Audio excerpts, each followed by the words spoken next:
the Richmond Art Historical Society Speaker Series. I will start by asking everyone to please turn off or mute your cell phones, which I was just reminded of doing myself just before starting. I'd also want to mention some upcoming events, and you can find all kinds of information about our society. Those of you who aren't yet members, you might want to look into joining. You can always use volunteer help. And we have a big event coming up, the Vines and Vittles Family Festival on July the 14th. You can find out more information about that on our website, and I think there's some flyers around here. We invite you to take a look at that. Let me also just clue you in on our next speaker, which will be July the 20th. Our speaker will be Ethan Venegas. He's an instructor in Kumeyaay history at Cuyamaca College. As a matter of fact, I believe he coordinates the history program there. And he will be speaking on Indian gaming in the Kumeyaay Nation, which is, I know it's a subject he wrote about for the Journal of San Diego History, among other places. So please mark that on the calendar. It's July 20th.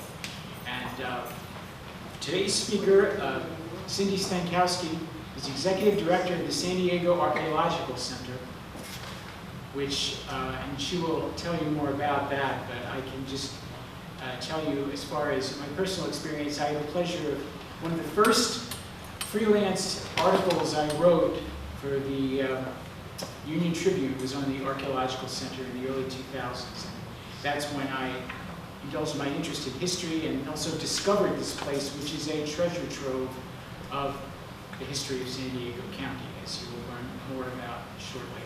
And a great resource for all historical community in San Diego County.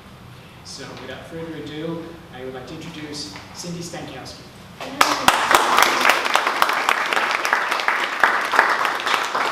so much for having me. I'm really excited to be here today and teach you a little bit about the past 10,000 years in San Diego history.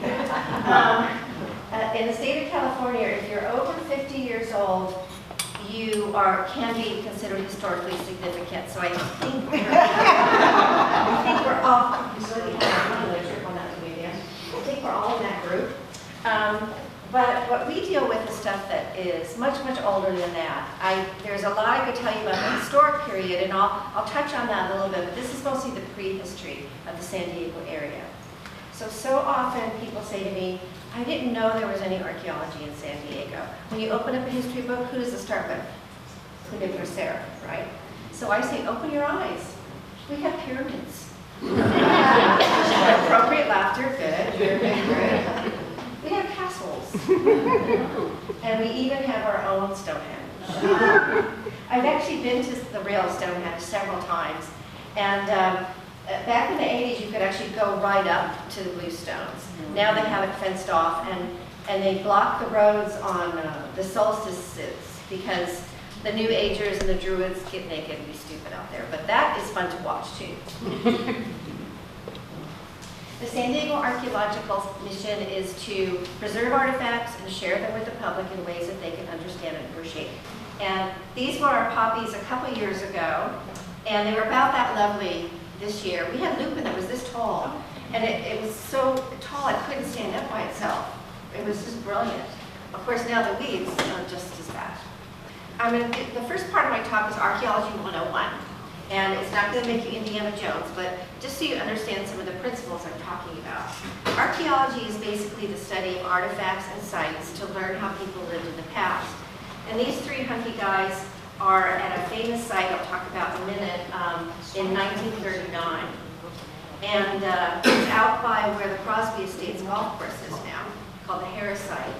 And when I'm on a dig, no matter how often I ask the guys to take off their shirts, they won't. An artifact is simply an object that was made or used by a human being. So here you have a stone tool, a lovely little San Diego Soda Works bottle, and a ceramic tile. This tile came from the ruins of a house in Sherman Heights from about the Depression era. And I just think it's so pretty. I have them in my house today. It's really quite Art Deco. And we also study something called ecofacts. Ecofacts are something that were not necessarily modified on purpose by human beings, but they're evidence of human activity. Up at the upper corner there, we have shell. When you find a whole bunch of shell together, it's called a midden. And La Jolla is just peppered with these middens. And it's simply evidence of somebody's seafood dinner. I can't imagine having scallops here now on the bay, but they did at one time. Animal bone is also another thing that's really important for us to find. Number one, it tells us what kind of animals they were eating. It tells us how they were processing them, and what parts were they bringing back to camp. Louis Binford, who was a famous archaeologist, he came up with this theory called the Schlepp effect. He said, if you're out there and you kill a deer, you're not going to bring that whole deer back to the village. You're going to cut off a haunch and maybe some organs and bring that back. So he was trying to explain why there was a paucity of bones from other parts of the animal at archaeological sites. Simply they were just, being effective.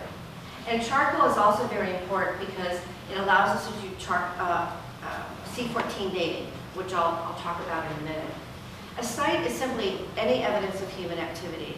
This is a particular site that I was participated in the UK, and UK digging is hard. The soil is wet and heavy, and you have to get through all this Roman stuff to get to where you want to be.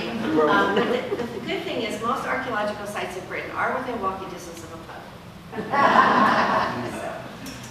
Dating, this isn't what archaeologists do with each other, but go to a conference and you'll see that behavior a lot. We have two kinds of dating that we apply to artifacts. Absolute dating is something that absolutely dates that artifact. The other one is relative dating, where we use other objects to kind of give us an idea of how old something is. This Indian head penny, for example, 1909, if we found that at an archaeological site, we would know it could be a little older than 1909, but it can't be any younger than 1909. So that would be a great marker for us digging at a site. We also use things like hallmarks on plates and hallmarks on metal objects, the way a glass bottle was constructed, to give us a little more of an indication about dates. Historic objects are easy to date versus prehistoric. Carbon-14 dating, how many people have heard of it? How many people really understand it? Well, I kind of made this simple now. Carbon-14 is an isotope of regular carbon, which has an atomic weight of 12. Carbon-14 is present in the atmosphere. It's in the plants we eat, the animals we eat. Everything that's organic, anything that's living, absorbs carbon-14 at a rate that's about the same as what's available in the atmosphere. When that animal then dies, the carbon-14 starts decaying. It starts leaving. And there's ways that we can measure the remaining carbon-14. Carbon-14 is said to have a half-life of 5,730 years. So when this scallop dies at year 0, it has all of its carbon-14 atoms that it had while it was living. After 5,730 years, it only has half. And then if we go double that, it's only going to have 25% of what it had before. And eventually there won't be any carbon-14 to measure. So carbon-14 dating is only good till about 50,000 years ago. So, and it has to have been an organic object. You can't date a rock with carbon-14. You can't date a fossil with carbon-14. We have other methods of doing that, but I'm not going to talk about fossils. We also use a geologic principle called the law of superposition. What that says is strata, which is laid down over time, those are like the levels or the layers in a cake, means that this one's going to be older than this one. This one's going to be younger than that one, but older than that one. And so when we dig a sidewall on an archaeological site, we're looking for these layers. However, in San Diego, very rarely do we find lovely strata like this. Because of all the burrowing animals, it looks more like this.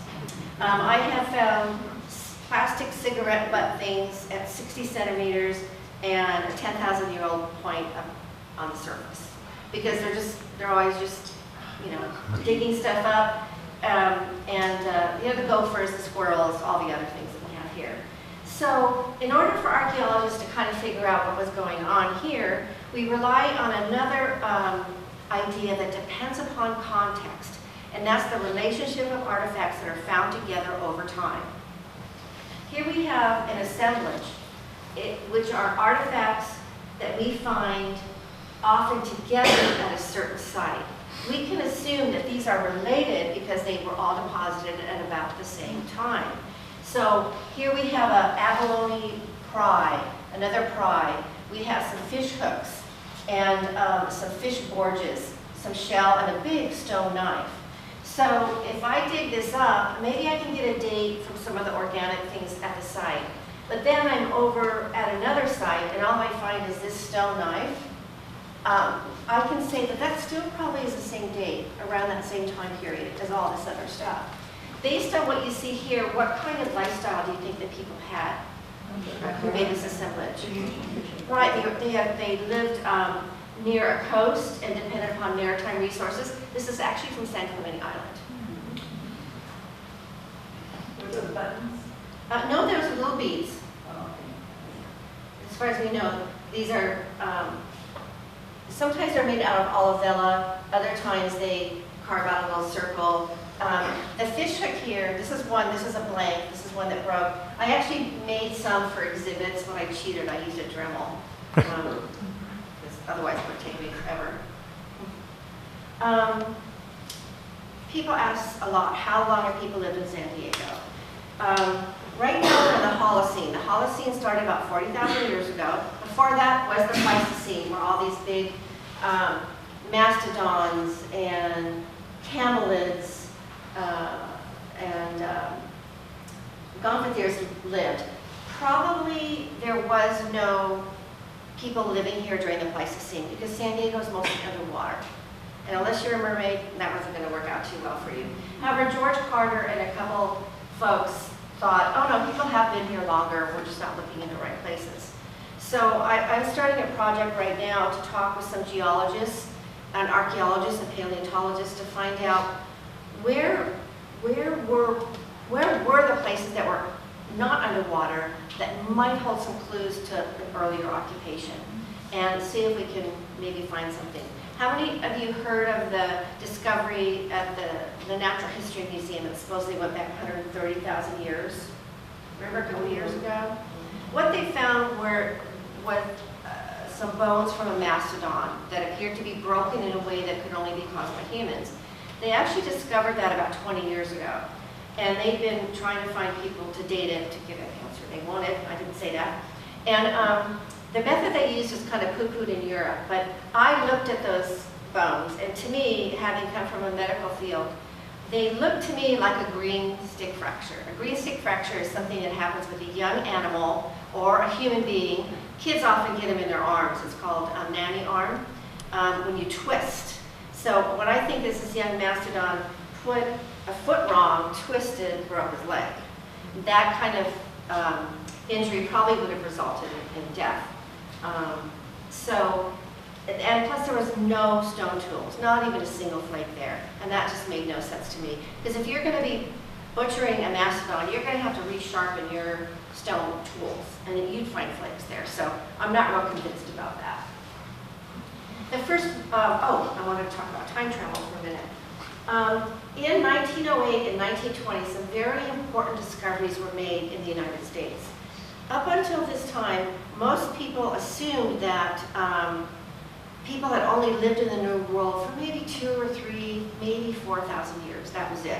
These predates carbon-14 dating, so nobody could really know for sure. But I think it was kind of a prejudicial thing that, oh, people just couldn't have been in the New World much before that. But in 1908, this gentleman found a stone point within the ribs of an extinct species of bison. And he was a cowboy. And he alerted the Smithsonian Museum, who didn't come out till yonks later to look at it. And so they started thinking, well, wait a minute, people must have been here earlier than that if they were killing extinct species of bison. Then in the 1920s, a Native American Boy Scout discovered the remains of a mastodon with a giant point. These have since become the Clovis and the Folsom points. And so, even though we couldn't really measure how far ago this was, it had to be much longer than what people were thinking, because these are extinct species. So there was a gentleman named Malcolm Rogers, who had been a civil engineer. He had worked for a railroad for a while. And having geology training, he really thought that the layers, the strata that existed, took much longer to lay down than people thought. So he said, he had a gentleman's orange farm in Escondido with his dad. He said, I'm going to start looking for some of this evidence of early human occupation. So the Folsom Point and the Clovis Point had been found in what had been river valleys. So he started looking in the San Diego River Valley for something that would be a Folsom or a Clovis Point, is really what he was hoping for. Instead, he found these giant stone scrapers and some points. And he originally called this culture the scraper makers, but later it became known as the San Diego tradition after the river valley where the things were first found. Right now, I need to change the slide. Our dates are getting a little bit past 10,000 years ago. So here's Malcolm Rogers in his De Rigueur pith helmet, standing in a trench that would not be allowed by OSHA today. And he's pointing out some of these different layers here. So it started scientists thinking about, okay, people were here longer. People were here longer. What we know about the San Diego tradition is only from stone tools and a little bit of charcoal. That's all that was left at the archaeological site. We find the sites all over San Diego County, mostly in river valleys and in the estuary areas. They used a type of stone that was readily available here. It's called Santiago Peak metavolcanic. And there's outcrops of it all over. It was formed during the Cretaceous period as seafloor spread. It's a hard rock. It's very homogeneous, so it doesn't have little inclusions in it that make it break the wrong way. And they made quite a variety of points. And I don't know particularly why, but cultures all over the world that are hunters tend to make different points. It could be for different prey. It could be for different length. These were way too large to be on an arrow. They were either on a spear or an atlatl kind of throwing stick deal. So then about 7,500 years ago, we don't find any sites that are younger than that. These people just up and left. What we're thinking that happened was there was a long period of drought, and the game that they depended upon, which included bear, deer, sheep, the antelopes, that there just wasn't enough for them to make a living anymore, so they moved somewhere. We don't know what language these people spoke or what they called themselves. They just moved on. People move a lot, and the most common stressor for moving, what do you think it is? Food. Climate change. And we've been saying that for 40 years, 50 years. Do we pay attention? No. All right. A few more stone tools. I wanted to point out these scrapers here. They kind of look shiny or waxy. They're made out of a chert, and San Diego only has one source of chert in San Diego, and it's on Camp Pendleton. But we find these tools all over the county, so they must have been trading it. We don't find any large villages or anything like that, just kind of habitation sites. So people were probably traveling around in small family or extended family groups. Then what we start finding about 7,500 years ago is a different culture that was very maritime dependent. Most of these sites were found in the La Jolla area and around the estuaries up the coast, and it became known as the La Jolla period. They exploited about 23 different species of shellfish, and shellfish is an important diagnostic tool for us because it tells us how old the sites were, because we can carve a 14-date shell, and also how hard were they working for a living. If we find a bunch of abalone shells, two people can make a good meal out of an abalone. But if we're finding these little tiny tagula snails, then food was a little tougher to get. And some of these things are kind of called starvation food. These little tiny things right here are called donacs, and you still see them on the beaches today. It almost looks like a sunflower seed shell, and it was a bivalve, and it lived in the tidal areas. And there wasn't much meat in there, just a tiny morsel, but you could probably make a broth out of it. As a matter of fact, during the Depression, there was a cannery to make clam broth in La Jolla, and so they got the nickname Depression clams. I can't imagine La Jollans allowing something like that today. I mean, they're mad enough about the seals. But there's oysters, mussels, several different kinds of clam. This is the wavy turbot, which is a big chunk of meat.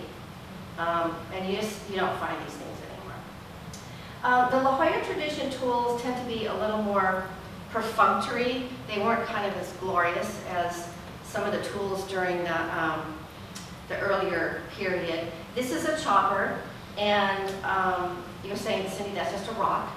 But I'm going to pass something around here. Archaeologists look for something called stone bruising. And this is when you're using a stone against a hard object, what happens is the softer minerals in there get crushed. So this area that you see along here, just along the edges, that shows indication that it was being used to chop something up. So I'll pass that around, don't drop it on your foot. I have some other tools I'll pass around a bit too. They also made points, but the points, while smaller than the San Diego period, are still too large to be on an arrow. So again, they were using throwing sticks or something like that. And for the first time, we see grinding technology. They didn't fancy up the tools very much. They simply chose a piece of sandstone and a quartzite cobble and just started grinding stuff. We don't really know for sure what we were grinding. It's probably vegetable materials because the sandstone doesn't retain the protein residue very well. So we just don't know for sure. However, at these sites, we have found bone from pelagic species of fish, pelagic meaning far out at sea, and enough of them that people weren't just taking stuff that washed up. So we're thinking they also had ocean-going boats. And this little stone here, the donut stone, gives us an interesting link with the Chumash in Santa Barbara area because they make similar donut stones like this today. By analyzing wear patterns on these stones, this one just has an unfortunate divot in it, that's not normal. The wear patterns inside the hull indicate that they might have been attached to a digging stick. And that would have given it more oomph when you put it in the ground, and maybe you could even get purchased on it with your foot to put it in. So we know they were hunters and gatherers, and this would have been a really important tool for them. They're not easy to make. You have to take a stone, make it nice and round, and then with stone tools, they had no metal tools, start pecking from both sides. And you can see just barely how this looks kind of convex as it's going in there. So we're wondering, with the lifestyle, with the ocean-going boats, perhaps these were ancestors of the Chumash who came down into the area and later left. At about 3,000 years ago, we know that there was a long period of drought. And we discovered this through a science called palynology. And that's the study of pollen. Every plant species has a unique looking pollen. If you've ever seen it under a microscope, it's pretty fascinating. It looks almost like viruses or something like that. Some are spiky, some are round, some are flat. And what we do to get that pollen is we take a soil sample from an archaeological site, we basically put it in a column of water, and the dirt and the rock sinks, and we just scrape off what floats on the top and look at it under a microscope. And if we're seeing pollen from drought-resistant species, then we know there was a drought during that period. And San Diego is a desert. It's never had a great carrying capacity, which means not a lot of people could really make a living off the land. Now we can't because of water delivery. So these people probably moved on out of the area because it just did not support the lifestyle they'd become accustomed to. What we see instead is that people moved into the area from western Arizona, the Colorado River area, and these are the ancestors of the Kumeyaay people who live here today. So we see a whole new toolbox with these people.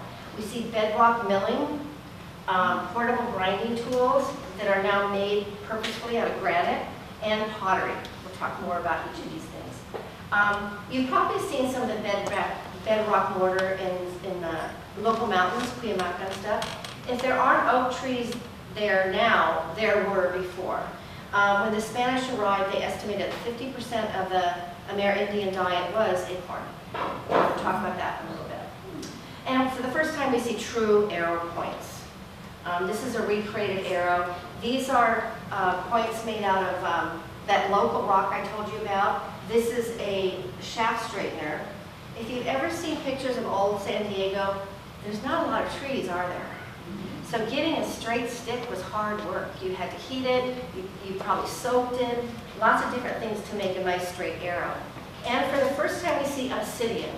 Obsidian is volcanic glass. And there is no native obsidian here in San Diego. The closest is from Salton Sea, and it's not a very good obsidian. It has a lot of, that is from Salton Sea actually. I mean, the point of San Diego with the obsidian in Salton Sea, it has inclusions in it and it makes it crack long. It wasn't a great stone. But we also find obsidian from the eastern Sierras, the Coso Range. We're able to source obsidian based on trace elements inside of it. So there's a big book on figuring that out. And for the first time we see pottery. This little pot has an interesting story. I gave a talk at Pine Valley Historical Society one year, and they had a big potluck lunch, and this sweet little lady fell asleep in the front row. None of you were asleep, right? Okay. And she said, "I have a pot you can have." I said, "Oh, lovely. Would you take donations?" So she went and came back with a box filled with 1,000 pottery sherds and an old rotted macrame hanger. Do you remember macrame? You remember macrame? So we put it together, all the pieces were there, and there was a little piece of sellotape in the bottom, and it said, "Wedding Present Campo, 1932. So I rang her back and said, "Was this your wedding present?" She says, "No, I'm sure I picked it up at a thrift store somewhere or whatever." So it's kind of cool that we were able to put it all together and know a little bit about the history of the pot. The same type of pottery was made for about 1,200 years in San Diego. It's very difficult. You really can't date it because it looks the same for all that period of time. Although from my eye, I've noticed that some of the older pots tend to have thinner walls than some of the latter pots. And some of these oyas were really quite large, and they were mostly used to preserve food and water. Pottery is the first synthetic substance created by humans, and we know women did it, right, ladies? And at least that's my theory, and I'll tell you why in a minute. Not every culture needed pottery. Pacific Northwest Indians, they didn't develop pottery. They had watertight baskets, but water is pretty plentiful there, so they just didn't need it. But it's an amazing creation. Basically, you take clay, you take something as a temper, and you make a pot, and you let it dry, and you fire it, and it vitrifies it. It turns it into another substance that's impermeable to water and can last hundreds of years.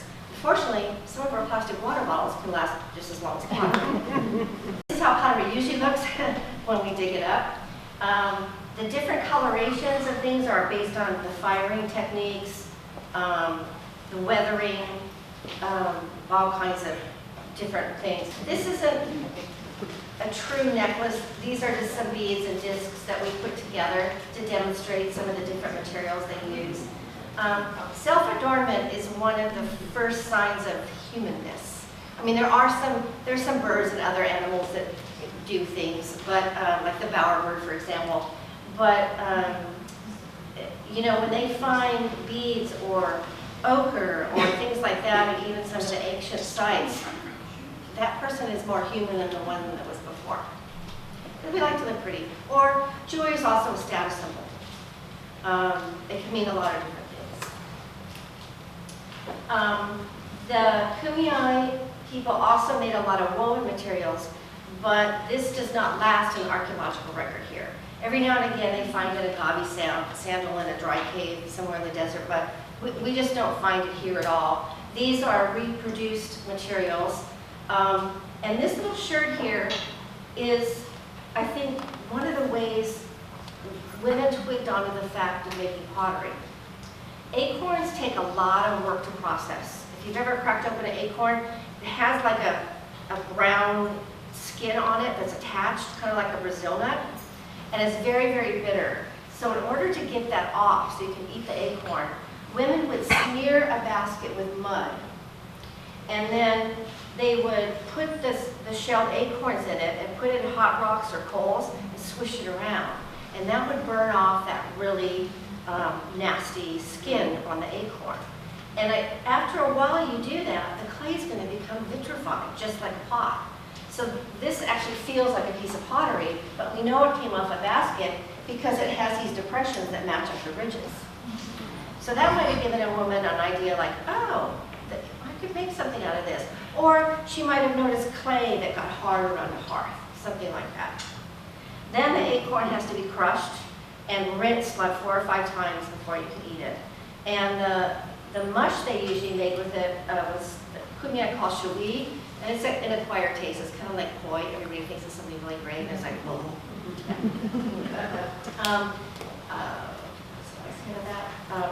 And the pots, you could not put a pot on fire and cook the contents. It would crack, it would break.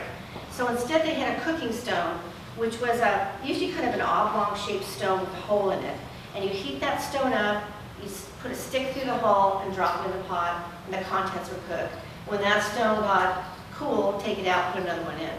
And we usually find cooking stones broken because after all that quenching and heating, they would tend to break. We don't know exactly how many Native Americans lived in San Diego at the time when the Spanish arrived, because diseases had probably preceded the Europeans getting here.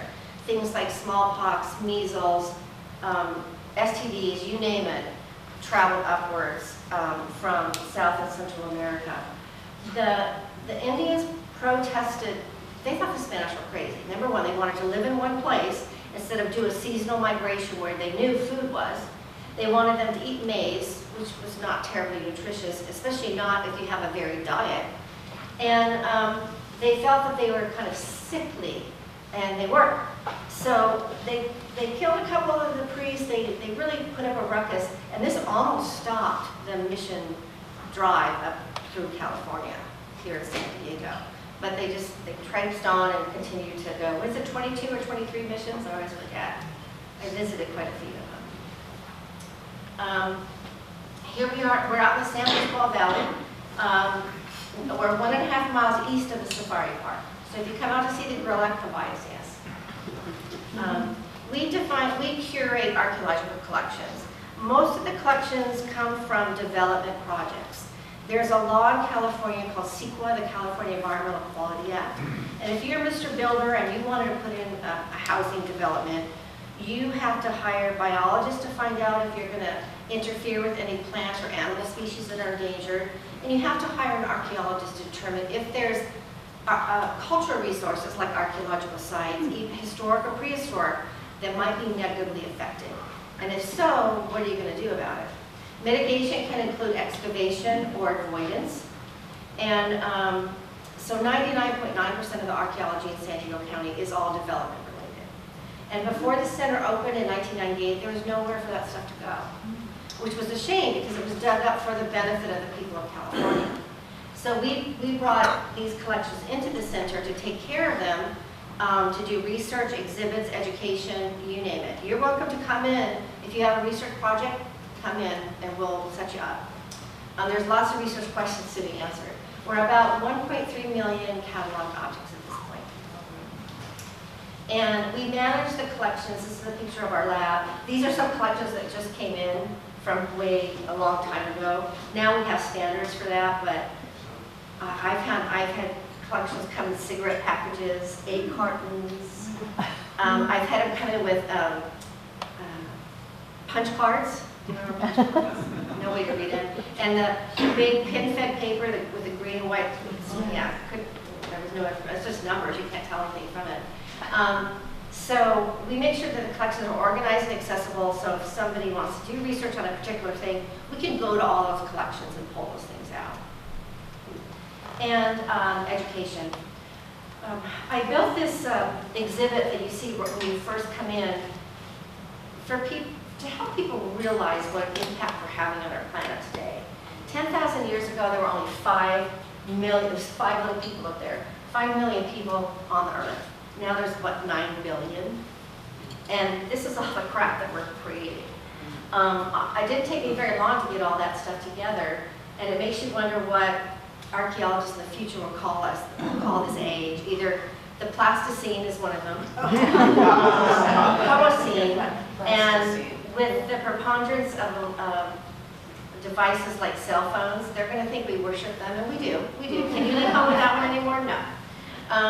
And I wanted to demonstrate that these things will last as long as the Elgin marbles. You know, it's important to recycle. I'm really concerned on a personal note right now that China's not going to take their recyclables anymore, which in a way is a good thing because maybe they won't wind up in the ocean.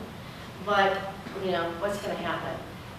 When you look at historic artifacts, everything was used until there was no life in it left. You know, and now we just toss it out and get another one. You know, so the mantra we teach the kids is reduce, reuse, recycle. Those are the new 3 R's. We have changing exhibits all the time. Our current exhibit is called By Land and By Sea, and it explores the different theories about how people came to the New World. There's some very outlandish ones, and there's some that make more sense. I'll let you decide. We have a stone tool making class every year. You may not walk out with an arrowhead, but you will walk out with Band-Aids. Luckily, I was a paramedic. We do a lot of K-12 education. And archaeology is the perfect thing for STEM learning because it's kind of exciting when you figure out, you know, what something is. And we have a large lecture program too. Dr. Phil Wyszynski, you want to give him a call. He is brilliant. He's a retired pediatrician, and he's come in and done some talks for us. This was the health benefits of wine and chocolate, and we did it on a Valentine's Day. And it was a tasting as well. And he has a slide that says he's on the 12-step program. He's never more than 12 steps away from wine or chocolate. And he recently did one on salt. That was fascinating. I learned that the word celery actually comes from the Roman word for the allowance that was given to soldiers to buy salt. And I threw a monkey wrench into it, and I said, Dr. Phil, why is it that when you spill salt, you pinch it and throw it over your shoulder? He said, damn it, Ski, I don't know. I knew you were going to ask that. He did a lot of research on it, but couldn't figure that one out. And we're trying to encourage a native plant habitat. We have, this is deer grass, which is in California. The native grasses are all like clump grasses. 3 years ago, we had triplets in the owls, in the barn owls. We had an owl box up there, and they were so cute, but did they catch gophers? No. But what we did was we collected their scat and froze it, and kids love to dissect it for all the bones and things like that. Unfortunately, I had to take the owl box down last year because bees made a giant hive inside of it. I hired Dan, the bee man. I recommend him highly, and he rigged up a pulley and pulled this thing down. He estimated that the hive weighed about 70 pounds. And I was standing way back because I'm allergic. And he says, normally he takes the bees to a beekeeper. He doesn't euthanize them. And he said, normally I would have the honey decanted off for you, but in this case, I'm pretty sure it tastes like owl poop, but I don't think you'd like it. It stunk in there. Bees obviously have no sense of smell. It was really bad. So I had to take that down. And we're not going to put another one out because the bees will just come again. We have hummingbird feeders out there. Sometimes we have about 4 or 5 different species of hummers, so if you're interested in those. They do a bird watch near Christmas time at the center every year.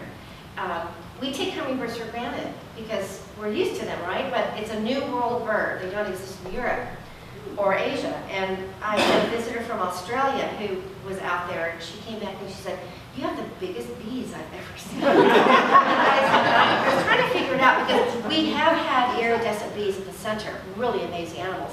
And I figured out, hummingbirds. And I've been to Australia several times, and the birds are fantastic.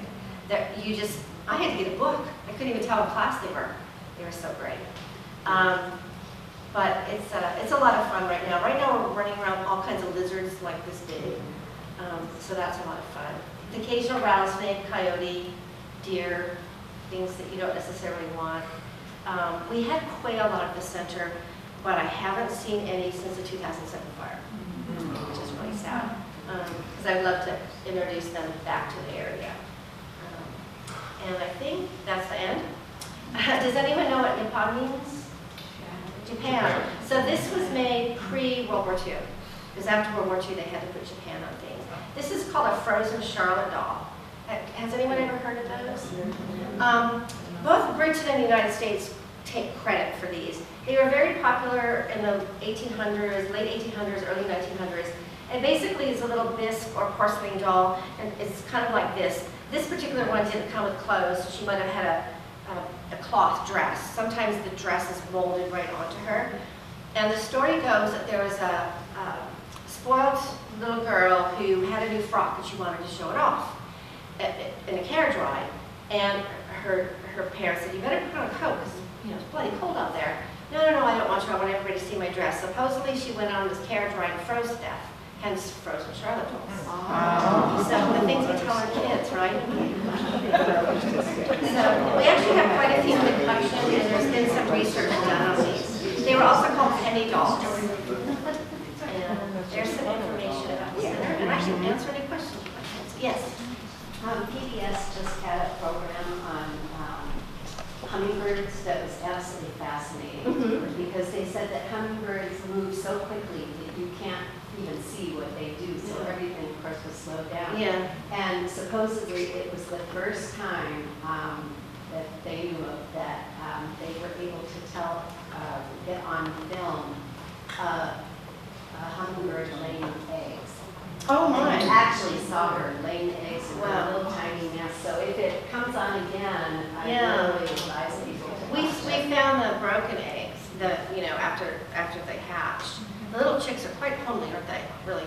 For a while, yeah. Yeah. I don't know feathers or They, we have, right now, well, it's been since April, the males were really frisky, it's mating season, and they would do this amazing thing. They would fly straight up, fly down, and then you'd hear this really loud snap sound. I mean, really loud.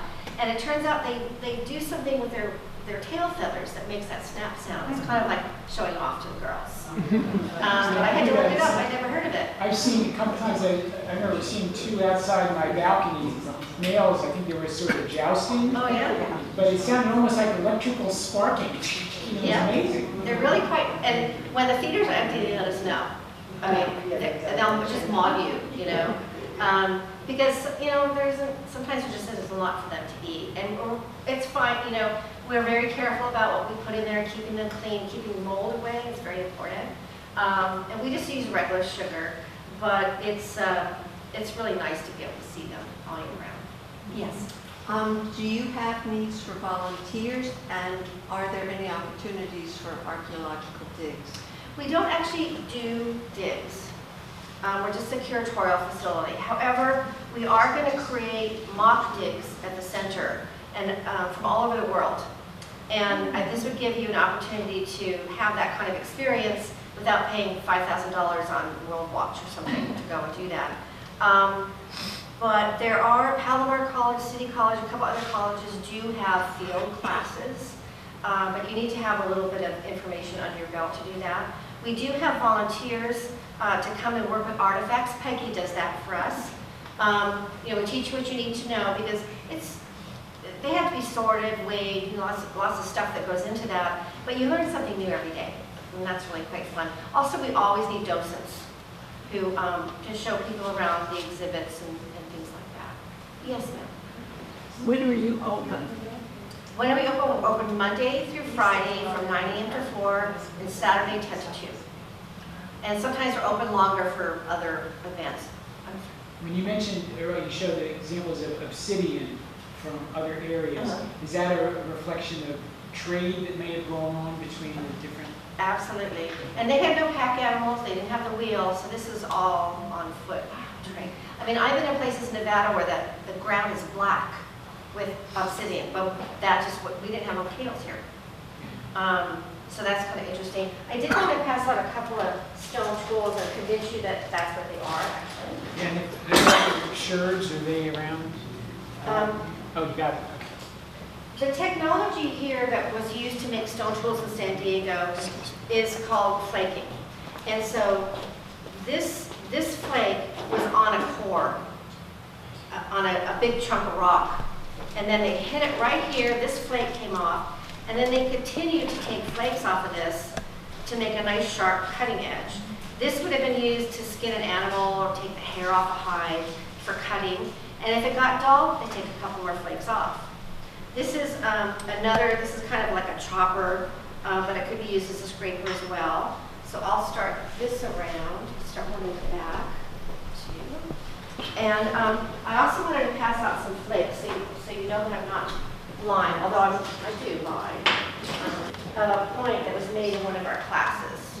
But you can see, just be careful. Obsidian, it is true, obsidian is still used to make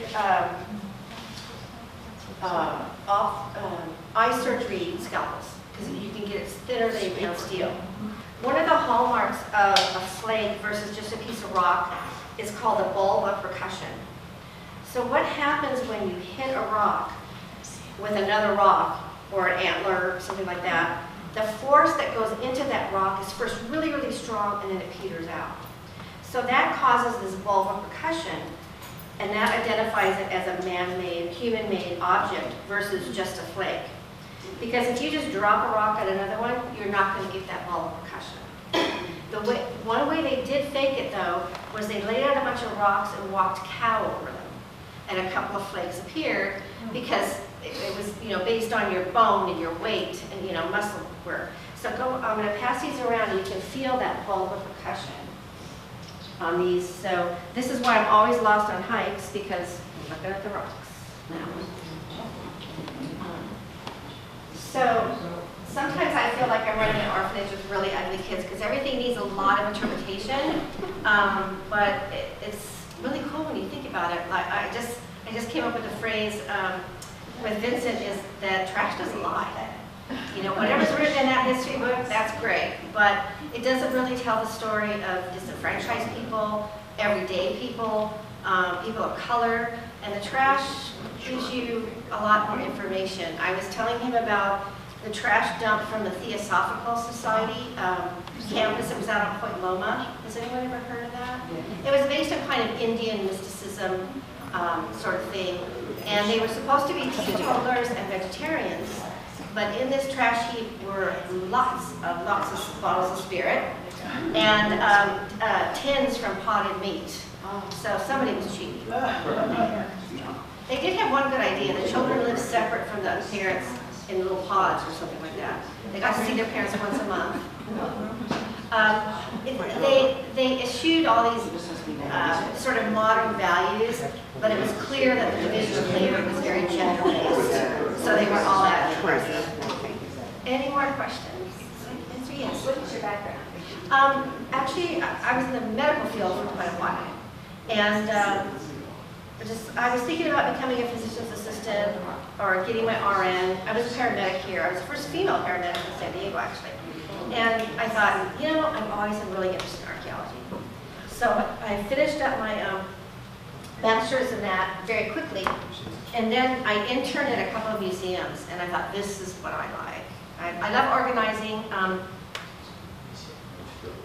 I love discriminating between two things. So my master's is actually in museology or museum science. So I usually don't say museology because people ask me what instrument I play. And I kind of carry a tune in a bucket, so I do that. Unless I had a few acorns. Yes. Kind of more personal question. I was born and raised in China Lake and made reference to coastal range. Do you into the petroglyphs out there? Yeah, they're pretty amazing. There's a lot of painted stones and things in San Diego, but they just really need to be protected. There is a Greg Erickson who used to be on our board. He's a physician. I don't know. He's a PhD, but he runs the San Diego Rock Art Association.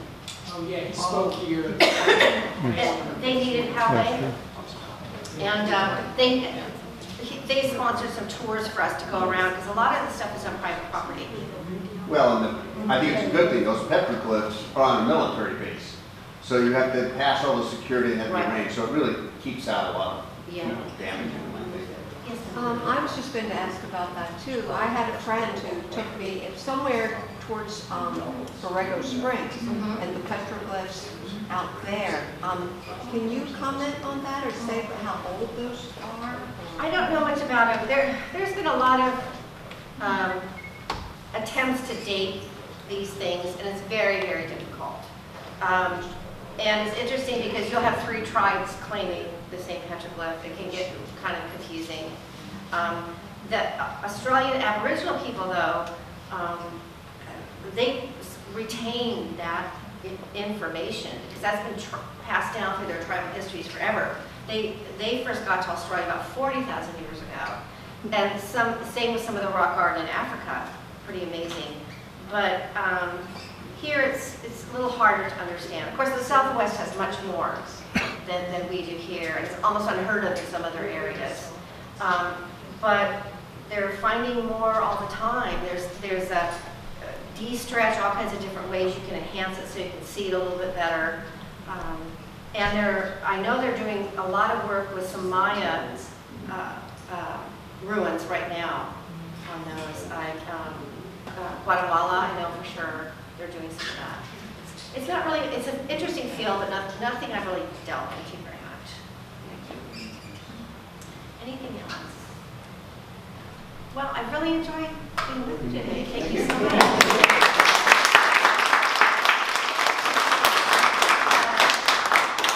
We recently had a woman bring in a skull that had been in her family like for years and years and years. And I just want to tell you, if you have something that you think, you know, I probably should go to a better place, just let me know. Or if you have any questions and you find something in your yard, just give me a call. I meant to say, too, that there's over 36,000 recorded archaeological sites in San Diego County. That's more than some states. And that's because people just moved around a lot. You know, they're not necessarily big village sites, although there's a couple of those out there, too. So it's a That good as a result of, you're talking about the Environmental Quality Act, stimulated the need to do these excavations, and it generated, I think it's a whole industry referred to as cultural resource management, right. which a lot of these archaeological firms are in the business of doing. Which was passed like in the early 70s. Before that, nothing was done. And I've had it brought into the center, lots of arrowhead collections. I don't know why, but they're always glued on velvet. But if I can figure out what state they're from, I'll try and get it back to that state, because it makes more sense for them to have it there. And I also wanted to remind people that taking things off of public lands, you know, like forests or things like that, it is illegal. And people have been busted for it. There's nothing in San Diego County that's that monetarily valuable. If there were golden idols with emerald eyes, I would have sold it a long time ago, not have to work for money so hard as a nonprofit. But it's a shame when I see some of the stuff on eBay that really shouldn't be. So thank you very much. I really enjoyed it.